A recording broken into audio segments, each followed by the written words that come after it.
এনজিওবাদী সরকার, যে না পুলিশ সংস্কার করে, সে না পুলিশ নিয়োগ দেয়, না গ্রেপ্তার করে, না সে রুল করে, না সে টুইট করে, সে কিচ্ছু করে না, সে শুধু ফেসবুকে পোস্ট দেয়।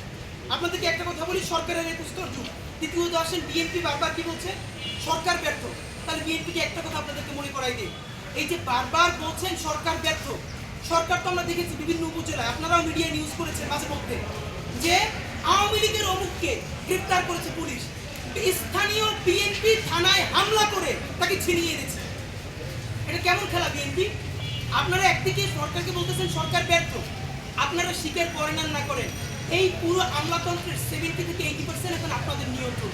এটা আপনারা তাদেরকে বলতে হয় না, এমনি সচিব থেকে শুরু করে থানার ওসি পর্যন্ত প্রত্যেক উপজেলা বিএনপি সভাপতিরা সকালে উঠে ফোন দেয়, জিজ্ঞেস করে ভাই ডায়াবেটিসটা ভালো, খেয়াল রাখবেন, করোনা লাগলে আমার বলবেন, স্টাফ দিয়ে পাঠাই দিন। মানে হলো এখন সচিব থেকে শুরু করে এলাকার এসআই পর্যন্ত যে যার নিয়ন্ত্রিত বিএনপির ফোন দিয়া স্বাস্থ্যের খোঁজখবর না যাতে পরবর্তী কমিশনটা ঠিক মতো হয়, এটা তাদের চরিত্র।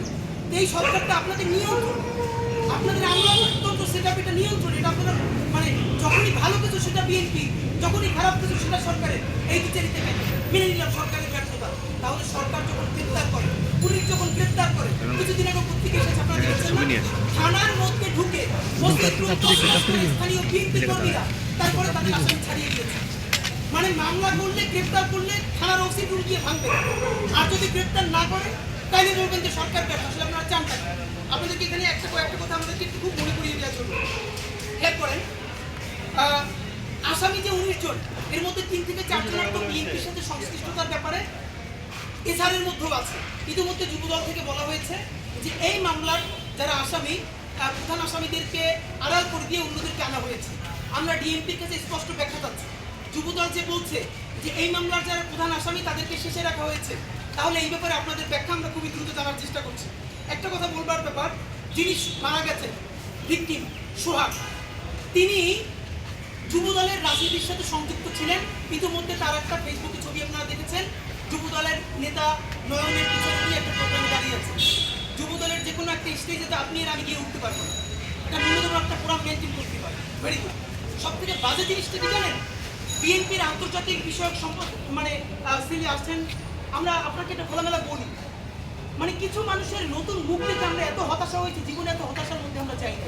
এর মধ্যে বিএনপির এখনো ভাই, ওনাদের লেখাপড়া, ওনাদের বোঝাপড়া আমরা সম্মান করতাম, ওনাদের বোঝাপড়া।